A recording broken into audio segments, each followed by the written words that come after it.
Well, this is the police. This should be Bryson Withers' phone number, correct? Excuse me?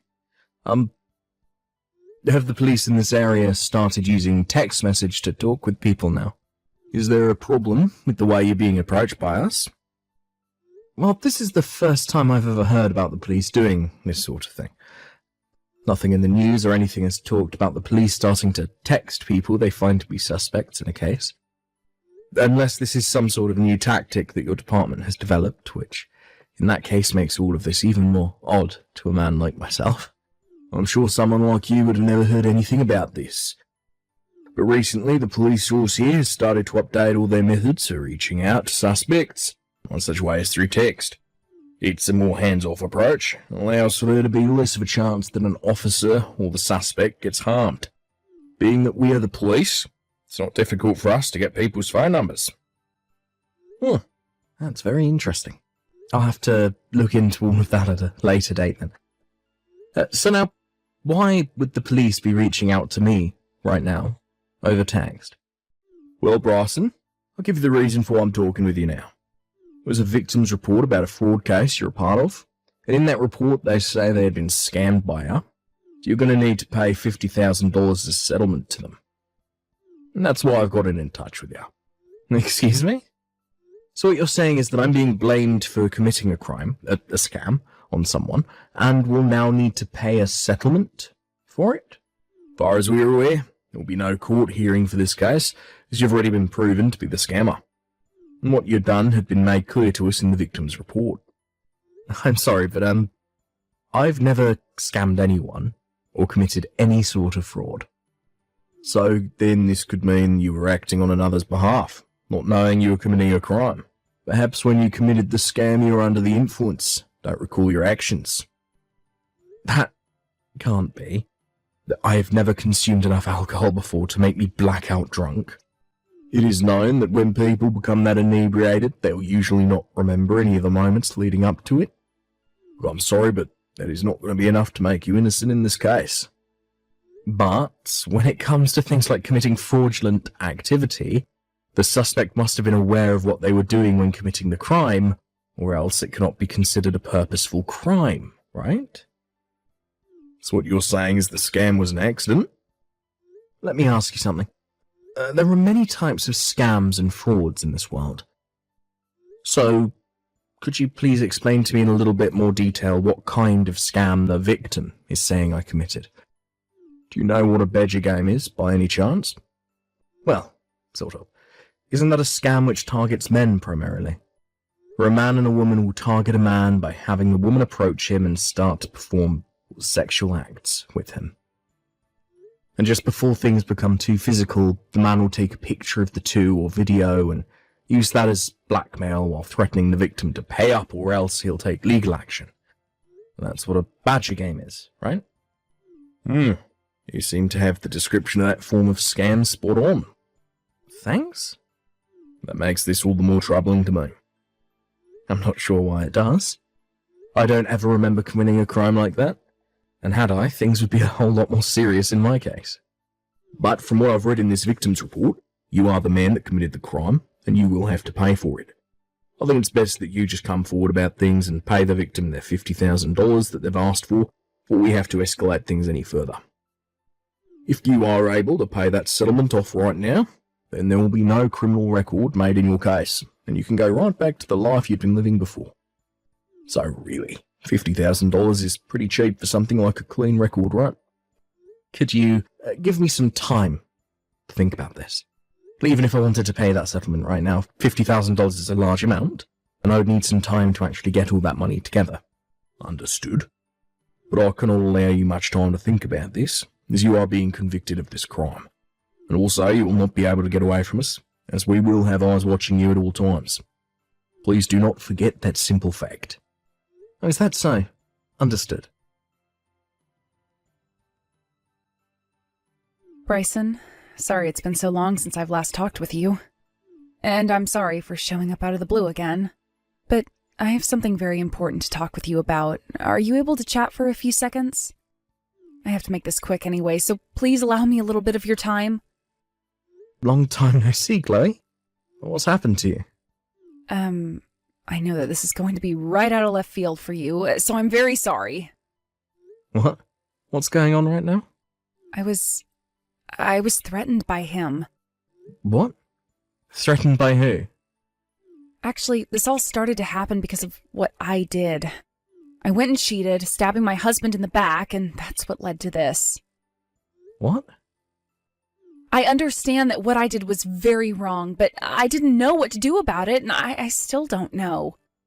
And now I've gotten myself all caught up in something far worse than the problems I originally had, and it's scary for me, so much that I can't move. I need a professional like you to help me.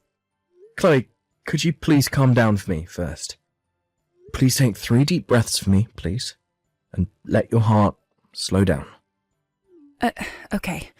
I'm beginning to calm down a little. Are you able to speak to me more calmly now?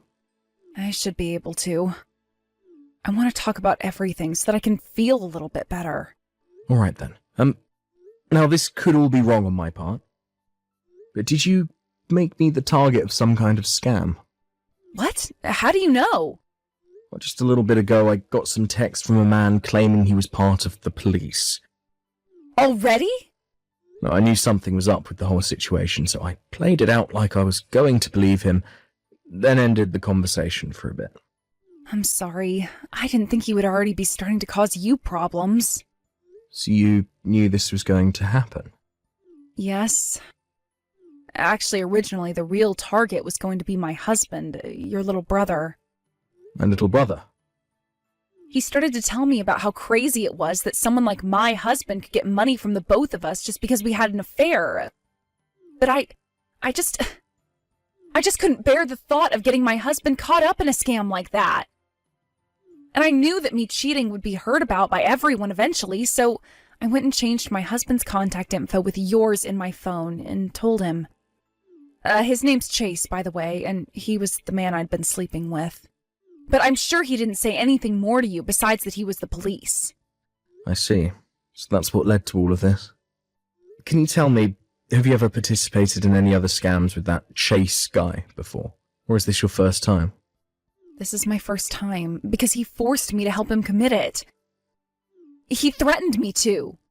Have you talked with my little brother about what's all happened yet? I was planning to talk with him about it tonight when he got back home from work. Tonight? He had actually been gone for some time on a business trip, so, well, I'm sure he's not going to want to hear about all of this when he gets home. But I have to tell him the whole truth. This is what I get for being unfaithful. Understood. I believe that you'll do just that, then. There are still some things I'd really like to learn about this situation from you, but I'm not the one in charge here. That's right. I'm sorry about this. No, you don't have to worry about it. I happen to work with someone who can handle this sort of thing for you, so I'll go and have a chat with him right now. There is going to be a lot of work that needs to be done here, and so this is going to take some time. Please just sit tight and wait for one of us to get back to you. Okay, I'll be ready for whatever has to happen. Rawson, may we continue our conversation now?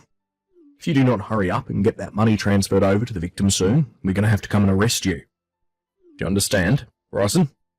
By not replying to me right now, you're making things really difficult for your future self. The law will not go easy on you for not abiding. Anyway, like I said to you earlier, we have eyes on you, so there's no way for you to get away. Please just come forward, pay off this settlement. Bryson, I talked with my husband about everything. About me cheating on him and about what Chase is doing. I know. I just got off the phone with my brother a second ago. And from what I hear, you guys are planning on handing in your divorce papers later, right? That's right. Actually, we already handed them in today. And the plan is for me to pay him a settlement later on as well. But he did say he'd be kind and wait for this whole scam thing to be dealt with first before asking for that settlement. Is that right? I really messed up big time here. How could I have stabbed someone as kind as your little brother in the back like that? Well, from what he told me, he understands that him being away from work made you feel lonely and tempted you to seek another man. But cheating is never okay. No, it is not. And due to my unfaithfulness, I got a criminal involved who's now asking you to pay up. I can't do this anymore. I regret everything so much. Chloe, you'll never be able to erase the problems you've caused. But you can still find a way to make your future better than your past, effectively causing most people to forget about it. That all depends on what you do. Okay, then that means I need to toughen up and become a better woman, and that's what I'll do. Alright, Bryson. Things are not going to look good for you pretty soon here. If you don't come forward and pay that settlement, you're going to get a criminal record. Do you understand what I'm saying here? From what I've learned, you once worked for a very large firm as an office worker, right? I'm sure, being the man that you are now, you should have more than enough money to pay this little settlement off. It's only $50,000, right? And if for some reason you're not able to pay this off, then your only option is borrowing the money to pay up.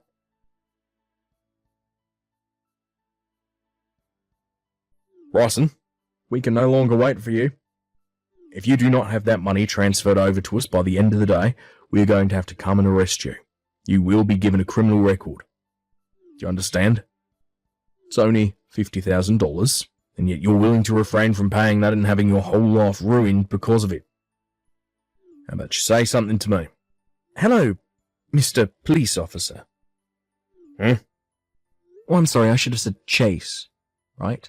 So you're finally replying to me now, huh? Well, it was getting pretty dangerous right there, Bryson. Had I not told my men to stop their advance towards your place just then, you would have been raided, placed under arrest. You should be thankful for that. Now, I'm going to send you the bank account in which you can transfer that $50,000 into. Oh, Chase, before you do that... What do you want?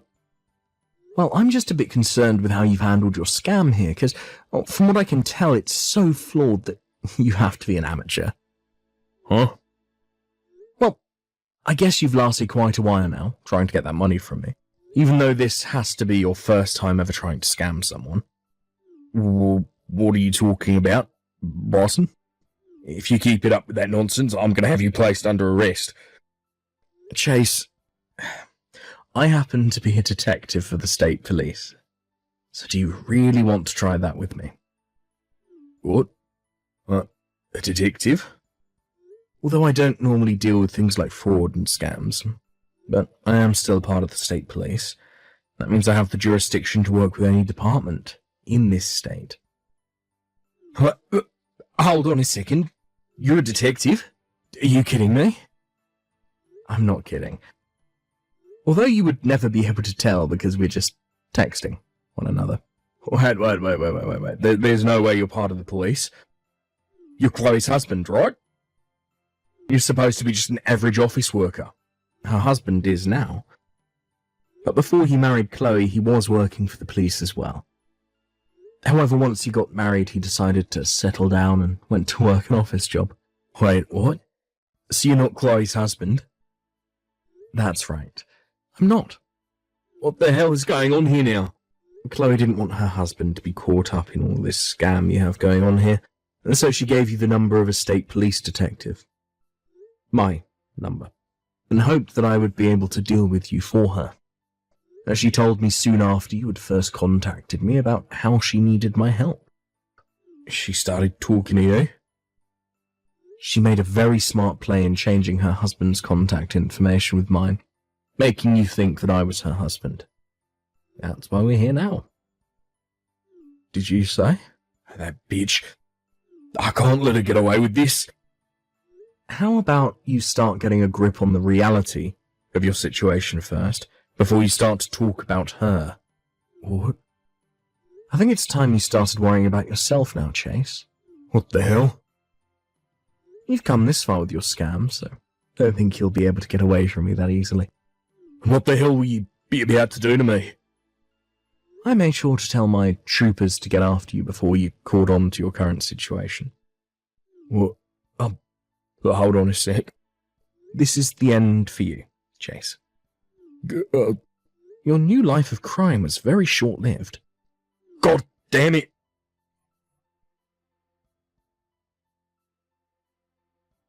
Right after I told him what was going to happen, he made a run for it out of his apartment front door.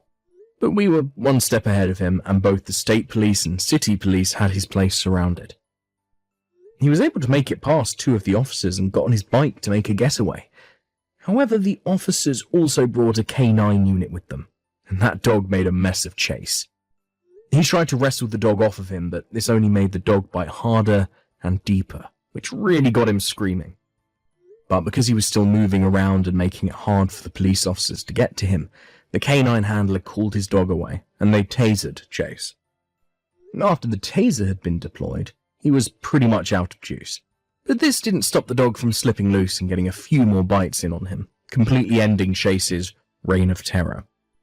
After the dog was taken off of him and cuffs were placed on, he looked like a bloody mess and had to be taken to the hospital in order to have all the dog bites stitched up.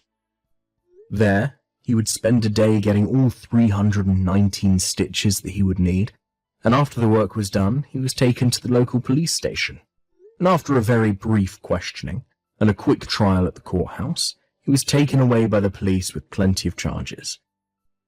As of right now, though, Chase is locked away in a state penitentiary, where he will be serving 3 years. Oh, did I forget to say that it wasn't him trying to scam me that landed him there? Because the main reason was due to him pushing one of the officers over in his getaway, which was seen as assault on an officer. Had he not done that, he would have been a lot better off and might have even gotten off on parole instead. As for my little brother's ex-wife, Chloe, she was able to prove that she was forced to give my information away to Chase and therefore was not arrested for her actions. However, she still had to deal with the settlement to her ex-husband, and once she had paid that off, she returned back to her parents' house.